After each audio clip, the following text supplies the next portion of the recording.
30년 전의 첫사랑, 그의 아들, 그리고 첫사랑의 아내. 지금 바로 2부가 시작합니다. 그날 이후 나는 잠을 이루지 못했어요. 머릿속엔 계속 한 장면이 떠올랐어요. 정우가 내 손을 잡고 말하던 순간, 내가 아무리 가난해도 너만 있으면 괜찮아. 그 말을 뿌리친 건 바로 나였어요. 다음 날 나는 용기를 냈어요. 정우의 아들이 운영한다는 작은 카페로 찾아갔죠. 그곳의 간판에는 기억의 정원이라고 쓰여 있었어요. 오셨네요. 그는 나를 반갑게 맞이했어요. 그 눈빛엔 아버지를 닮은 따뜻함이 있었죠. 사실 아버지는 병원에 계실 때 매일 편지를 썼어요. 근데 대부분의 편지는 보내지 못하셨어요. 그는 잠시 숨을 고르고 낡은 상자 하나를 꺼내왔어요. 그 안엔 수십 통의 편지가 들어 있었어요. 모두 내 이름이 적혀 있었어요. 이건 전부 나한테 쓴 거야? 네, 그리고 한 통은 제게 남기셨어요. 그 편지에 이렇게 적혀 있었습니다. 그는 봉투를 내게 건넸어요. 봉투 겉면에는 단 한 문장. 그녀에게 진실을 알려라. 그날 밤 나는 그 상자를 품에 안고 돌아왔어요. 손끝이 얼어붙은 것처럼 차가웠어요. 무엇이 진실인지, 내가 알게 될 게 무엇인지, 도무지 감이 잡히지 않았어요. 하지만 느꼈어요. 이건 단순한 사랑의 편지가 아니라 누군가의 삶을 바꿔놓은 고백이라는 걸. 며칠 동안 나는 그 상자를 열지 못했어요. 책상 위에 올려둔 채 마치 그것이 폭탄이라도 되는 듯 바라만 봤죠. 손끝이 닿기만 해도 심장이 미친 듯이 뛰었어요. 열지 말자, 그냥 기억 속에 묻어두자. 수없이 되뇌었지만 결국 그 밤 나는 상자를 열었어요. 뚜껑이 열리자 묘한 종이 냄새와 오래된 향수 냄새가 섞여 퍼졌어요. 그 안엔 정우의 편지들과 함께 사진 한 장이 들어 있었죠. 사진 속엔 젊은 나와 정우 그리고 낯선 여자가 서 있었어요. 그녀는 내 팔을 꼭 잡고 있었고 정우는 그녀를 바라보며 웃고 있었어요. 사진 뒤엔 짧은 글이 적혀 있었죠. 미연, 그녀는 내가 생각하는 그런 사람이 아니야. 순간 머릿속이 하얘졌어요. 그건 내 대학 동기이자 가장 친했던 친구, 수정이었어요. 그녀는 나에게 정우가 널 떠났어 라고 말했던 사람이었어요. 그날 그 말을 믿고 나는 정우를 찾아가지 않았죠. 그런데 편지의 내용은 달랐어요. 수정은 널 지키기 위해 거짓말을 했다. 그날 너 대신 나를 만나러 왔던 건 그녀야. 그 일로 그녀는 큰 사고를 당했고 그 죄책감 때문에 널 떠난 거야. 나는 손으로 입을 막았어요. 30년 동안 원망했던 친구가 나를 위해 희생했다는 사실을 이제야 알게 된 거예요. 그 사고 이후 난 모든 걸 놓았어. 그리고 다시 사랑하지 않겠다고 다짐했지. 하지만 아이가 태어나고 나서 난 그 아이를 보며 내 눈을 봤어. 편지를 덮은 순간 숨이 막혔어요. 그 아이를 보며 내 눈을 봤어. 그 말이 머릿속에서 맴돌았죠. 혹시 설마 그 아이라는 게. 나는 벌떡 일어나 상자 속을 다시 뒤졌어요. 그 안에는 출생신고서 한 장이 더 들어 있었어요.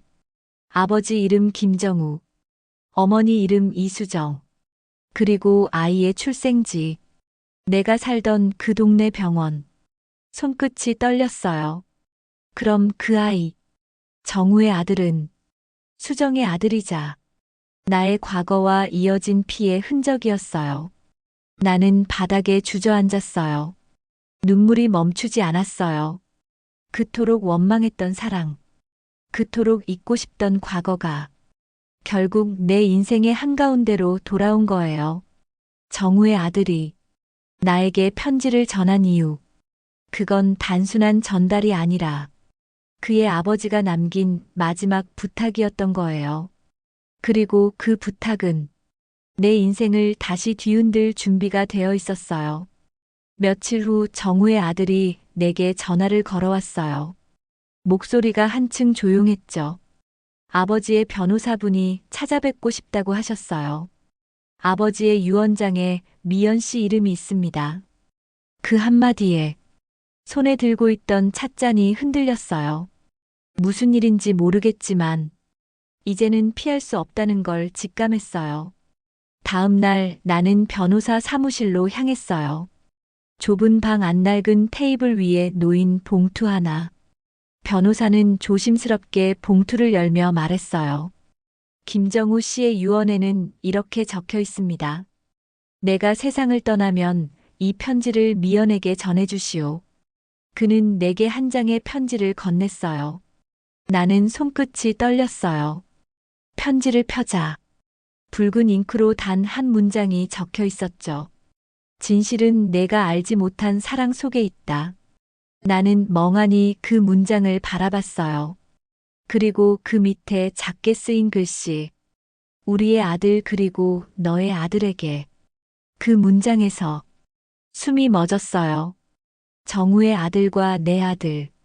둘 사이에 무언가 연결되어 있다는 말이었어요. 그날 밤 나는 아들에게 전화를 걸었어요. 민수야, 혹시 너 요즘 누구 만나? 응, 엄마, 한 사람 있는데 알면 놀랄걸. 그의 목소리 속 설렘이 묘하게 불안했어요. 그 사람 이름이 뭐야? 정아, 김정아. 순간 머리가 하얘졌어요.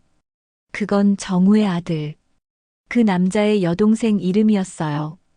심장이 쿵 하고 내려앉았죠. 정우의 아이와 내 아이가 서로 사랑에 빠진 거예요. 모든 퍼즐이 맞춰지는 순간이었어요. 정우의 유언. 우리의 아들 그리고 네 아들에게. 그건 단순한 문장이 아니라 운명이 이어지는 고리였어요. 나는 두 손으로 얼굴을 감쌌어요. 눈물이 멈추질 않았어요. 그토록 오랫동안 숨기고 지우려 했던 과거가 결국 내 아들을 통해 다시 돌아온 거예요. 사랑은 끝난 줄 알았는데 어쩌면 시간만 돌아서 다시 우리에게 온 걸지도 몰라요. 그날 밤 나는 오래된 서랍을 다시 열었어요. 모든 게 그곳에서 시작됐으니까요. 30년 전의 편지, 붉은 잉크의 고백, 그리고 마지막 유언까지 모두 이 작은 서랍 속에서 내 인생을 흔들었어요. 손끝이 닿자 종이 냄새가 다시 올라왔어요. 그 안엔 아직도 첫사랑의 향기가 남아있는 것 같았죠. 정우 씨, 결국 우리는 이렇게 다시 만나네요. 창밖엔 가을비가 내리고 있었어요. 마치 처음 편지를 발견하던 그날처럼. 그때 전화가 울렸어요. 엄마, 나 정아랑 결혼하고 싶어. 민수의 목소리는 설레면서도 단호했어요. 순간 모든 소리가 멈춘 것 같았어요. 심장이 쿵 하고 내려앉고 손에서 편지가 미끄러져 바닥에 떨어졌어요. 편지가 천천히 펴지며 그 위에 적힌 마지막 문장이 눈에 들어왔어요. 사랑은 형태를 바꿔 돌아온다. 그러니 미워하지 말고 흘려보내라. 나는 눈을 감았어요. 눈물이 흐르는데 이상하게 따뜻했어요.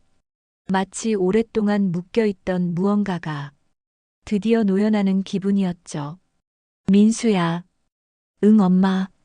그 아이를 사랑한다면 그걸로 됐다. 인연이란 건 우리가 선택하는 게 아니라 우릴 데려가는 거니까. 전화기 너머로 들려오는 아들의 숨결에 정우의 목소리가 겹쳐졌어요. 미연아, 고마워. 이젠 놓아줘도 돼. 나는 마지막으로 편지를 봉투에 넣고 불빛 아래 천천히 접었어요. 그리고 벤치가 보이는 창가에 올려뒀죠.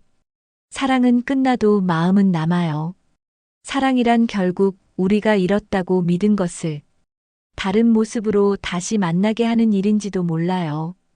여러분이라면 잊었던 첫사랑이 이렇게 돌아온다면 그 사랑을 받아들이시겠어요?